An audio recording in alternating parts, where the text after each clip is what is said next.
আরে ভাবি, এই শীতে কোথায় যাচ্ছেন আপনি? গরিবদেরকে কম্বল আর ভালোবাসা দিতে যাচ্ছি। আপনি শুধু ভালোবাসা দেন, তাতেই গরিবরা খুশি হয়ে যাবে। কি বলেন, শুধু ভালোবাসা দিলেই হবে, কম্বল দিতে হবে না? একবার ভালোবাসা দিয়েই দেখেন, গরিবরাই আপনাকে কম্বলের ভিতর নিয়ে নেবে।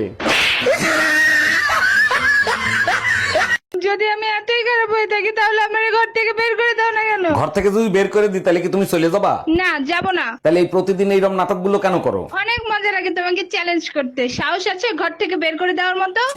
हम इसका पति है, हमको सिर्फ फांसी का सजा चाहिए। এই একটা জিনিস খেয়াল করছো, পাশের বাড়ির ভাই আর ভাবি এখন আর ঝগড়া করে না। ভাবির বেডরুমের জানলা ঠিক করার পরের থেকেই ঝগড়াঝাটি বন্ধ হয়ে গেছে। বুঝলাম না, জানলার সাথে ঝগড়ার কি সম্পর্ক? আরে বোকা, ভাবির জানলা বাইরের থেকে খোলা যেত। এই তুমি কি করে জানলে বাইরে থেকে খোলা যেত?